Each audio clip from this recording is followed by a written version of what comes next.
Hey everybody, and welcome to Carolina Diggers. My name is Richard. Today's episode is going to be just a tad different than what I normally do. We're still at the 1940s era house where I found the three silvers. But today, like I said, we're going to do things a little differently. What we're doing is, I have a friend that is wanting to get into metal detecting. And I didn't want him to purchase a metal detector and it be wrong or too complicated or just a piece of junk. Um, anyway, so what I'm going to do today is I'm actually going to give him the Bounty Hunter Discovery 3300 that you have seen in my channel. Now this thing comes with three coils, a 10-inch concentric, the 8-inch concentric that comes with it, and a 4-inch sniper coil, which is also concentric. Also keep in mind that the metal detector also has expandability with other coils through nail and core. You can get the, I think it's a 15 by 17, a 13 by 14, and a 12 by 14, and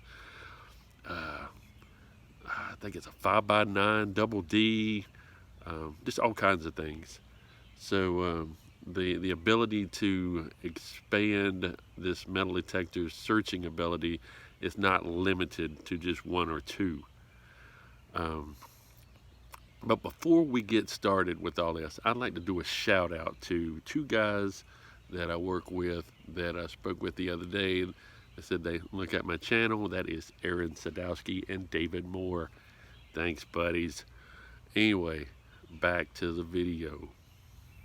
Now, like I said, we're going to give him the Discovery 3300. Now, this is made by Bounty Hunter, which is also I guess you would say, a subsidiary of Fisher Labs, which is also an extremely good metal detector. I like their products, and I actually like the Bounty Hunter as well. It does a really good job at notching out iron. With this detector, I actually still have the 10-inch concentric coil hooked to the front of it, but we also have the other detectors, not detectors, but the other coils for the detectors with us today, so we'll show you those as well. Alright, like I said, we also have the 4-inch coil, which is a sniper coil. Now this coil is mainly used for really trashy areas because it's small, and whatever it picks up that's a good target, it's only going to be in this spot. It's not going to be anywhere else. So that's the reason for the smaller coil. Now a lot of people use this coil for different areas, say like tot lots, or areas that have a lot of can slaw or bottle caps, like a baseball park, or just a, I don't know, a business that people just flip bottle caps and cigarette butts like you wouldn't believe. But anyway, the other coil that we have with us is the 8-inch coil. Now the 8-inch coil comes with the detector, and that's what ships with it. It is a concentric coil. It's a little bigger, and it allows you to search a broader area and a little more depth than the 4-inch coil. Now this basically is a standard coil. If you wanted to just pop one on and use it and just go, this would be your go-to guy. Like I said, it's 8 inches. Not a bad coil. This is what comes with the Fisher F2s when they were still around. It did an extremely good job, and it does a good job with the Bounty Hunter. Now, like I said, I still have the 10-inch coil hooked on to the Bounty Hunter right now. Now the 10-inch coil is for covering basically a wider, broader area than the 8-inch, and it'll go a little bit deeper. You want to use this if you're doing like fields or big yards and you want to cover more area faster. And I will go ahead and tell you the difference in the weight in this one and the others is greatly heavier. You will notice a difference in using this coil versus the 8-inch and the 4-inch. I figured I'd put these next to each other just to show you the difference in sizes. I mean, I can say 4-inch, 8-inch, and 10-inch all day long, but unless you see it, the size difference, you really don't see the scope and the sizes until that time. But anyway, on to the video. All right, like I was saying just a little while ago, this is basically for a friend of mine that I'm doing this for. This video is to help him learn how to use this metal detector because he's never metal detected before. Now, it will benefit other people if you're looking to get into this hobby and you want a bounty hunter discovery. I'm going to try to explain everything as best as possible without having you read the manual, because the manual is helpful. Anyway, let's take a look at this bad boy and see what it's got. All right, now, like I said before, this is the Bounty Hunter Discovery 3300, like it says here. All right, now what we're going to explain is basically each little button on here and what they do.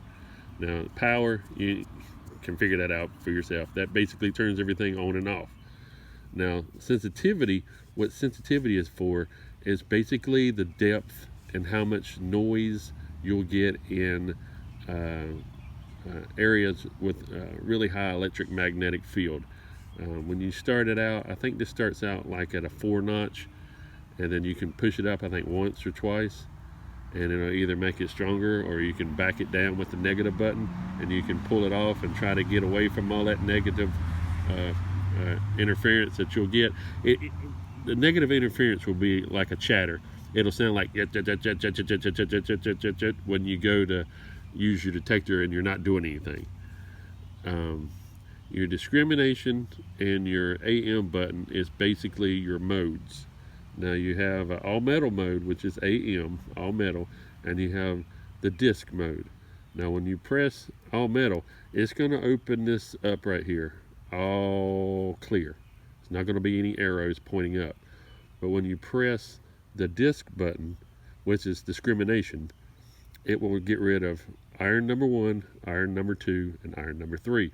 Now it'll try to keep you from getting any signals that are iron related. Some areas that you're going to go to, you're going to hear iron. And what iron is basically is a grunt. It's gonna be like a low bass tone grunt. It's gonna be like bop bop bop bop bop bop bop, and then everything else is gonna be a little bit loud, or not louder, but higher. It'll be a mid tone, and then a high tone, and then a really high tone. Because this is a 4-tone detector. 4, 4, 4, 4. Anyway, but that's that for your modes. All metal, everything, discrimination, get rid of stuff that you don't want. Now, pinpoint, if you find a target that repeats, and it repeats very well, there'll be a number in the center, and that's called a target ID. Now, when that target ID pops up, if it bounces around all over the place, then chances are it's either going to be a little deep and that the thing can read. What you can do is you can press the sensitivity up once or maybe twice, depending on where you have it.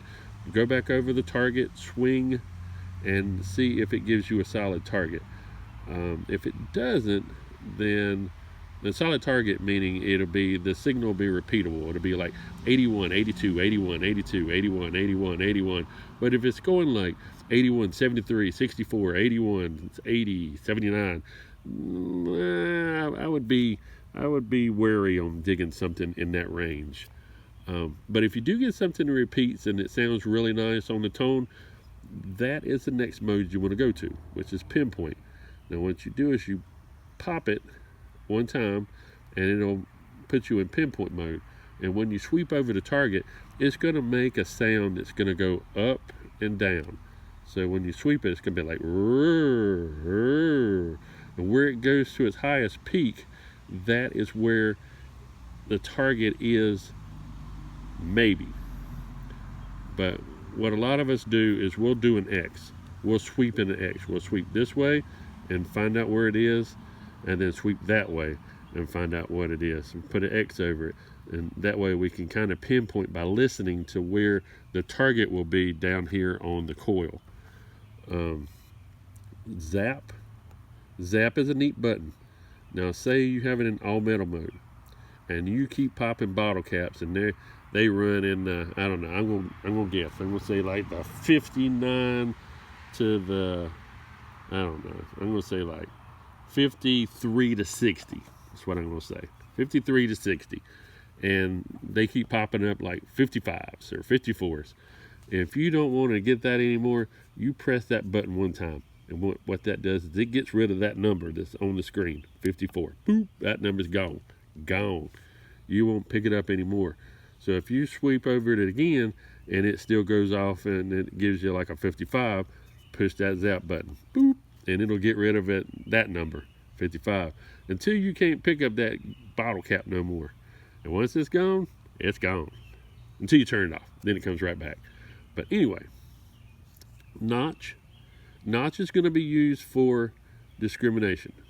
Now, when you press this and it gets rid of all three of these, what you're going to do is you have discrimination buttons over here. Now you can pop it forward and it'll do 5 cents, pull tabs, screw caps, penny, zinc penny, 10 cents, 25 cents, 50 cents, dollar. Keeps going up. Now say if you want to go up but you want to keep nickels, what you would do is you would do discrimination, it gets rid of the 3, boop, boop, boop, and then you hit discrimination once and it puts it over the nickel. Or you hit notch and it'll get rid of this little triangle that'll pop up, and then you press it again and it'll put a triangle pointing up to pull tabs, and then you go again and it gets the triangle over screw caps. So what it'll do is it'll notch out, and you won't get iron 1, 2, and 3, pull tabs, and screw caps, but you'll still get nickels, pennies, dimes, quarters, 50 cents, dollar. All right, now this over here, like it says, it's a battery. It'll have a little meter that goes up inside, and it'll tell you what it is, full or replace, and then the little notches will drop to each one as it uses the battery, and then when it's down here, you know to replace it. Coin depth, when you press the pinpoint button, it's going to tell you how deep the coin is, or how deep it thinks the coin is, because I've had it say sometimes 4 and 6 inches deep and it'll only be 3. So basically it really depends on, I guess, the ground and how big the target is. But anyway, that's how that works.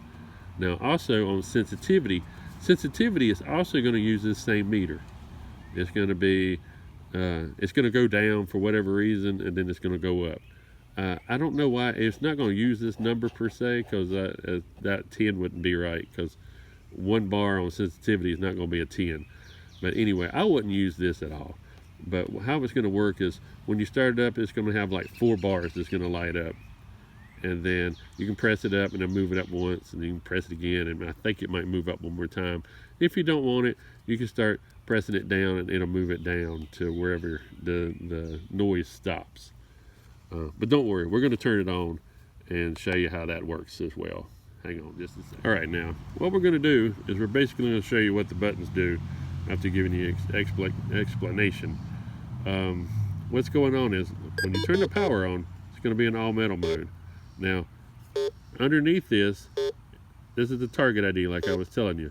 It's telling me that there is a metal target underneath this coil, and it's showing a 1. Like I said, all metal.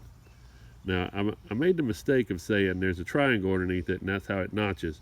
But in actuality, it's not notched. That's actually showing you the position of where the target is on this little search area right here that has it all worded out. Now, what I'm going to do is I'm going to press discrimination. And what it's going to do is going to take out these 3 numbers, 1, 2, and 3. It's actually going to put an R underneath that triangle, and that triangle and that number will disappear. So when you do it, it has now rejected or notched, however you want to say it, 1, 2, and 3. So iron, right now, those 3 segments of iron, gone. So the iron that showed up, it is no longer showing. Now, notch, like I said, it's a function that goes with the discrimination buttons.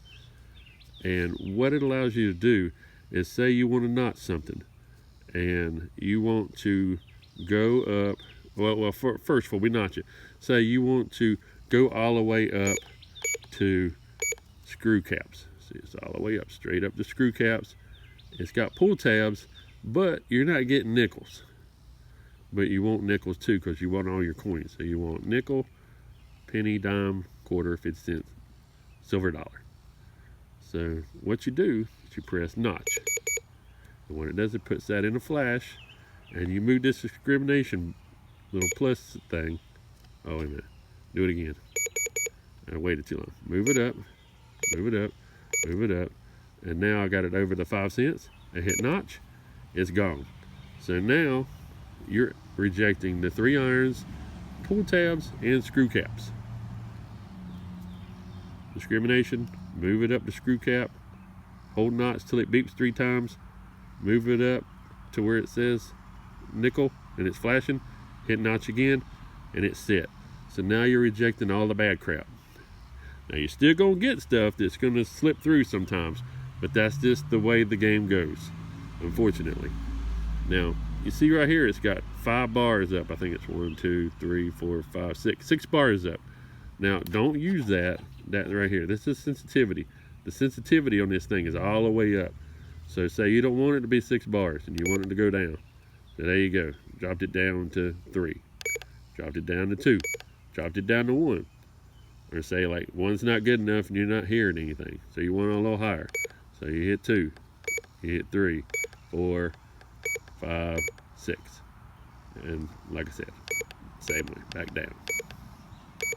Alright, here's your battery. There's where it says battery. And right now it says, I think that's 1 below full. So it's 1 below full. And if that drops down to replace, of course, you replace it. And zap, like I said, if you're in all metal mode and you're running through there and say something pops up like that and you don't want it, zap it. Wait, maybe it doesn't work in all metal mode. Maybe it works in discrimination mode. I don't know. Yeah, it's discrimination mode. 99 in the book actually says, pull that out so you can see it. 99 usually says, it actually doesn't say. So I don't know what a 99 is. Weird. It goes to 87 and 90, and then 105 to 113. So it kind of got rid of 90 to 104. So I don't know what that would be. But that's your value range for your target ID. You want to familiar yourself with those numbers, but on the same token, you also want to do what's called an air test to see what the numbers sound like when you hear a target. So you'll know what the number shows up as, and you'll be able to go, oh, that's a quarter, or oh, that's a nickel, or what the heck is a dang nail getting in here? That's discriminated. Anyway, let's see what we can find. All right, we're going to try something a little different.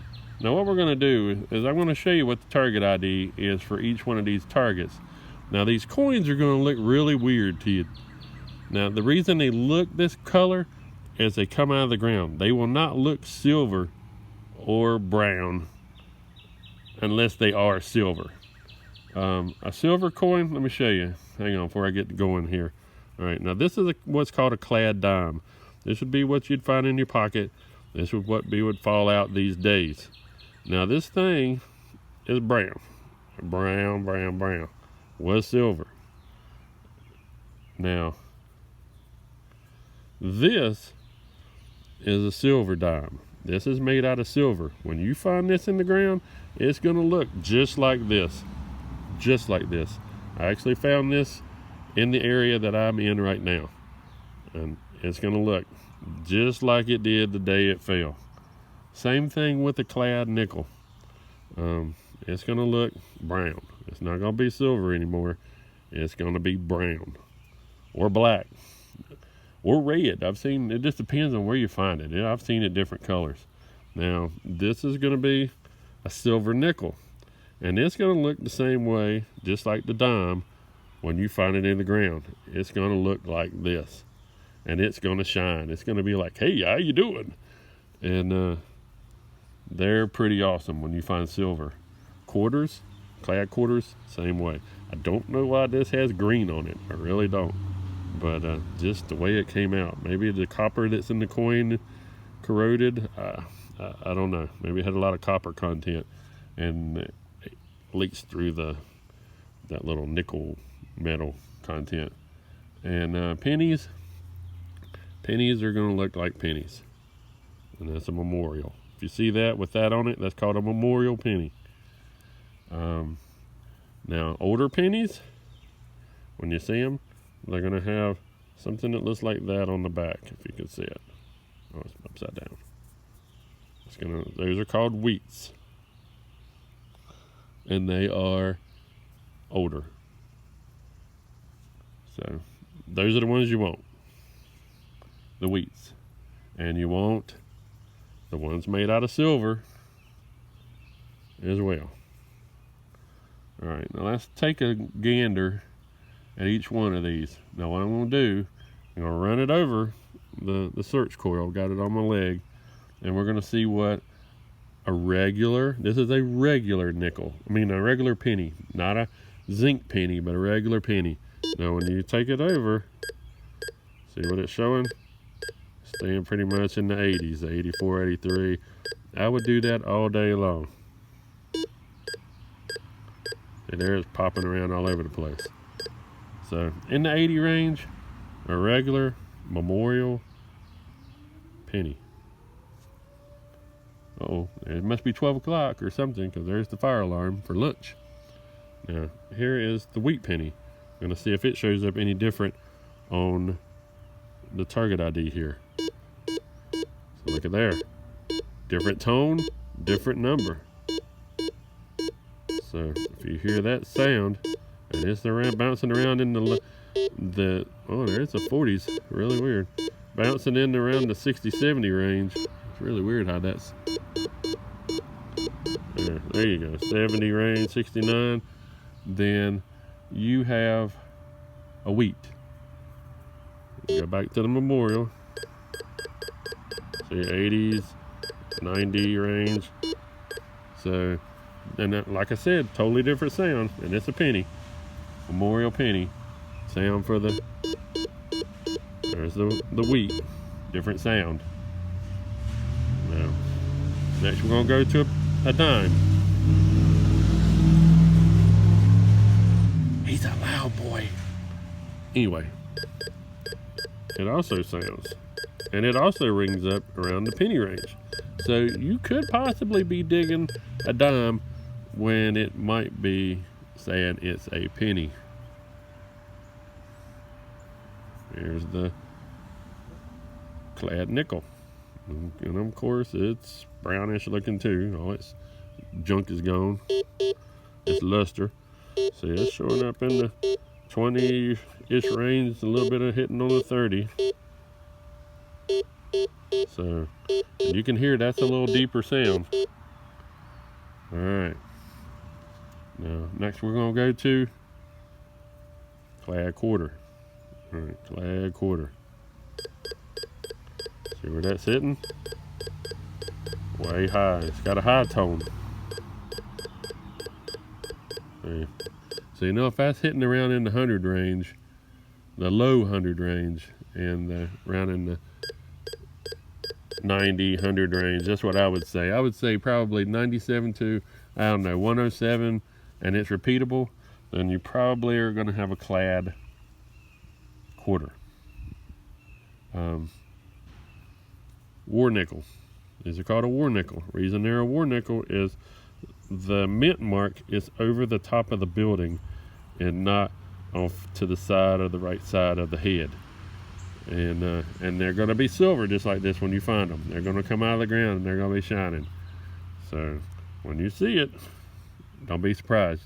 Don't let it fool you and you think, oh, it's just a new nickel. That's probably going to be silver. And that's, like I said, that's what you want. All right, let's see what a nickel rings up. See, it's grunting low. Staying in that 40s, late 40, 39, late 39, early 40s. So that's got a low grunt to it. Let's see what the clad nickel Same sound, but see where it is? In the 20s versus the silver nickel. It's in the 40s. So silvers are in the 40 on the nickel, and 20s and 30s are going to be clad nickel. 20 clad, 40 silver. Now, the same thing with silver dimes. Now, how you know you're going to figure out a silver dime when you see it is the edge is going to be silver. Now, if you look at a new dime, the edge is going to be brown. But silver dimes, silver. All the way around, silver. So let's see where this rings up. This thing's going to ring up kind of weird. See where it's ringing? Crazy. It's like a quarter. And it possibly may trick you. And you think, quarter. See where the quarter is. See? But see, the quarter here is showing up into 110 now. 110, 100. See, there was a 97. There's a 99, 92. So it's staying pretty repeatable in the whatchamacallit range. So that right there basically is your different sounds in a nutshell. Now see what happens if you do this. I just want to see what happens if I do this like this. I'm going to put a nickel or a silver dime and a silver dime and a clad dime together. What does it show up? Does it show them both? See, it's too high of a target, so it is showing the clad. So just think, if you had see right there, still picking up, or there now it's picking up the silver. But if you have a target combination, it could mask the other one, and you could lose a potentially good target. Now, hang on 1 second. All right, now what we're going to do is basically I'm going to show you how to swing this thing and how not to swing this thing. So what I'm going to do is I'm going to put this on the ground. It's going to take me a second because I'm going to actually have to walk around to the front so you can actually see what I'm doing. There's two ways to swing. You want to swing the way I do it, I swing about an inch or maybe an inch and a half off the ground. Some people actually swing it on the ground. I guess it's basically each detectorist has their own thing. One thing I will tell you, when you swing, you want the swing to be level. I mean, as straight as humanly possible. Now, what I tell a lot of people is they get kind of showboaty and they think, oh, I got this. And they do this little swing where they're just kind of like, that's right, I'm metal detecting. And they do this swing and it looks like a pendulum. Now, that you do not want to do, because every time when it does this little thing like this, it's going to make a noise a lot of times. Or it'll make a beep, boop, and it'll make you go, ooh, and you turn over and sweep over it and swing over it, and it's nothing. So let me get this set up. I'm not going to turn on the detector. I'm just going to basically just show you how to swing and how not to swing, and you should be good. All right, before I forget, I also like to take the time to show you how to put the coil on. It's a little different, and it's got to be done a certain way. You don't want to be loose. You'll understand when you see this. So I'm going to try to figure out how to do this and hold the camera and do all this and let you see it. So hang on a second. Let's see how we can do this, because it's going to take more than one hand. All right, boys and girls, we're trying to figure this thing out so we can show you how this is done. Now, you're going to have two deals. It's going to be a little plastic little screw and a little plastic little nut. All right, now what you're going to do is you're going to take your coil. There's going to be a little thing right here. I don't know if you can see it. Try to turn it so you can see it. It's got a hole goes all the way through. Now you're going to want it to point. Want this to point up. You don't want it to go this way. You want it to go this way.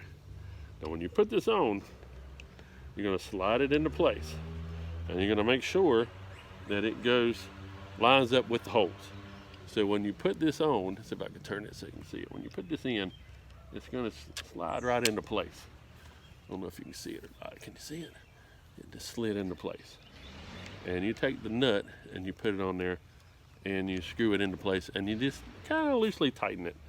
Now, on your cable here, the Bounty Hunter for some reason doesn't have a screwing cap.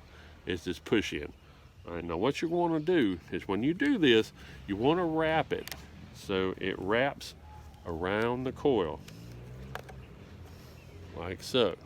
And you want it to be not real tight, but tight enough to where it's snug, but it still has a little bit of room to get to your control box so you can plug this thing in.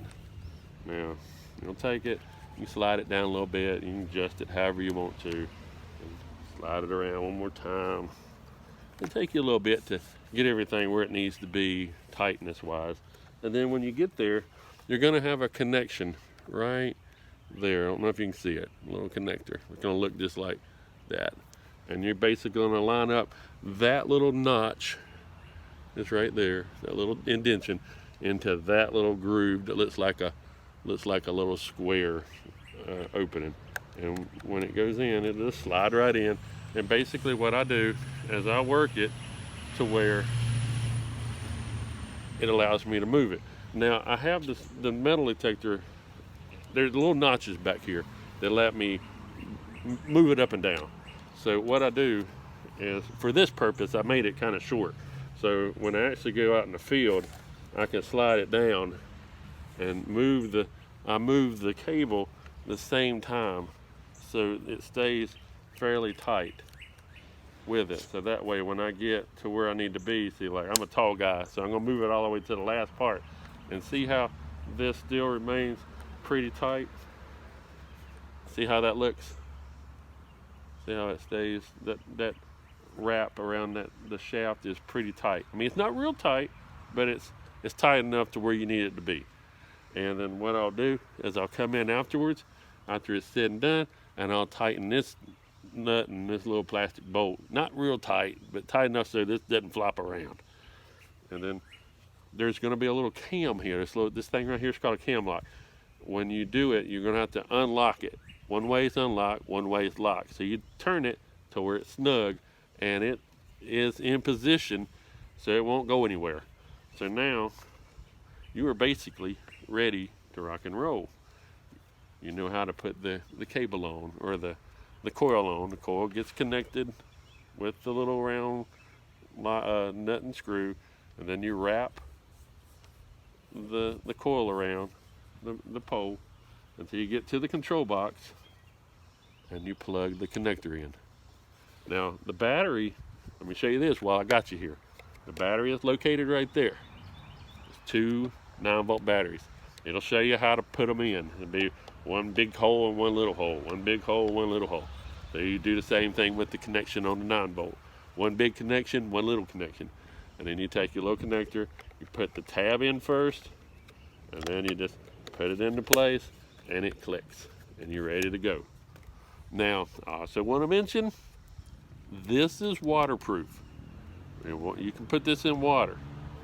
You can put all of this in water, up to, I would say, about right here where this little thing is. But this box right here, this is not waterproof. If you get this wet, it will stop working. So don't put it into water. So with that being said, let me show you how to do the swinging part. All right. Now to show you how this is done, this is the 8-inch coil. This is going to be the one that comes with it when you buy it new. Now, when you go to Metal Detect, you're going to want to make sure that you Metal Detect like this. See how this looks like it's hovering like a UFO over the ground. You want to do this wherever you go, no matter how you move, you want that baby to be the same. Just basically straight. You can take your foot and you can move it down a little bit if it didn't feel right, but you want it to be basically parallel to the ground, horizontal with the horizon. Now what you don't want to do, like I see a lot of people that do this, like especially at the beach, you'll see somebody with a metal detector and they'll do this. and it's going up and down and up and down. It's doing this like a pendulum thing. They're like walking, they're kind of walking like this. Let me see if I can get back here without doing anything weird. But they'll walk like this, and they'll swing this thing, and they'll think they're the best thing since sliced bread. Oh, they're the stuff. You don't want to do that. Horizontal. Don't touch the ground.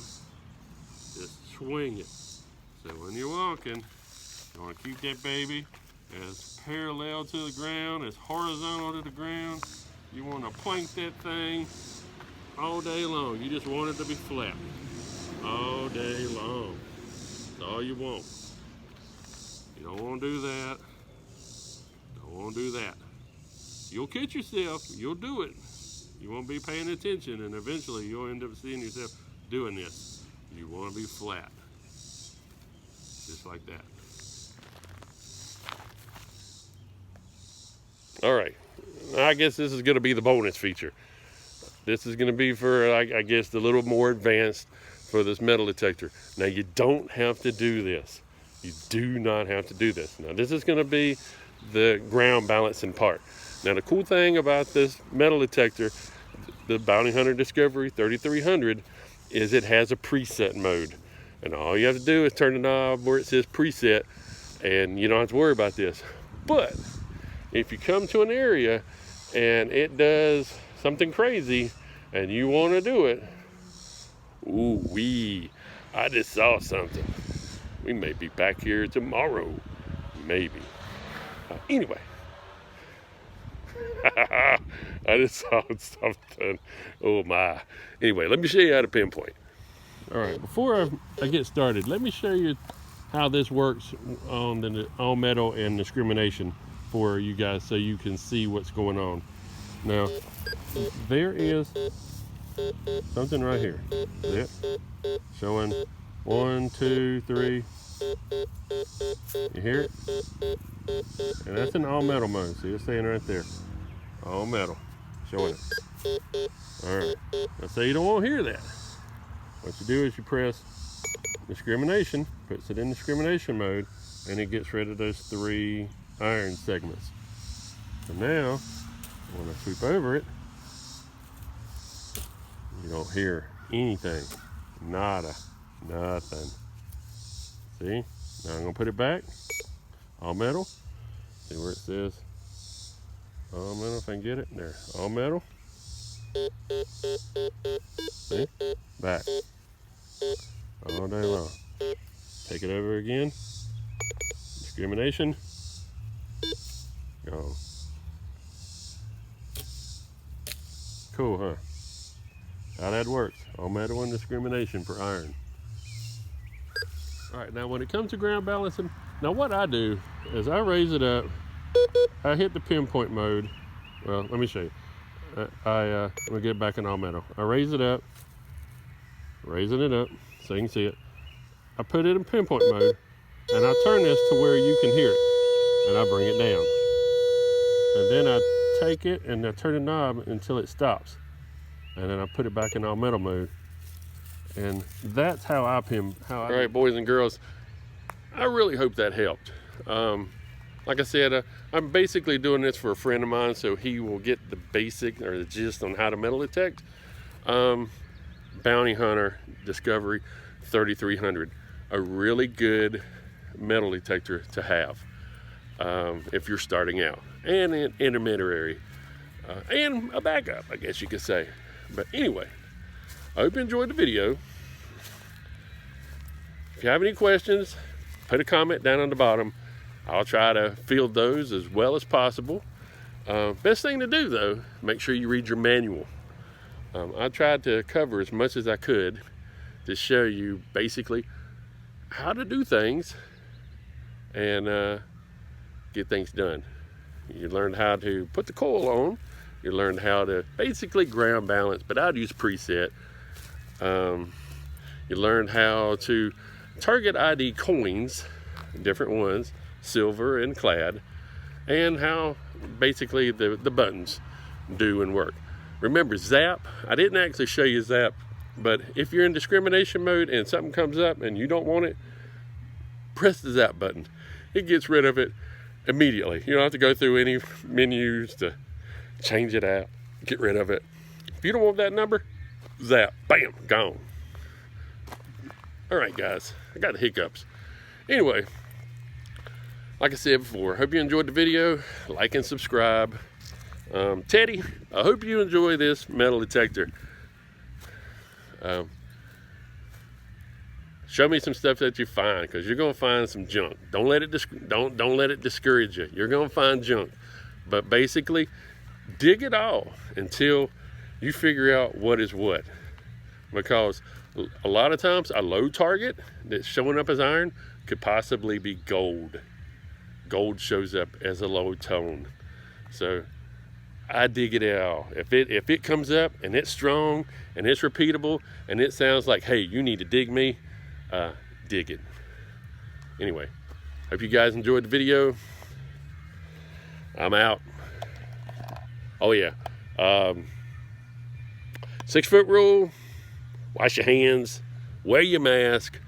It's mandatory now in North Carolina by the governor, in case you don't know. Anyway, public place with more than, I guess, I don't know, 2 people, wear a mask. I don't have to worry about it because I am the only person here in this yard. So I don't think I can give myself the coronavirus. Anyway, glad to have you. Take care. Happy hunting. Later.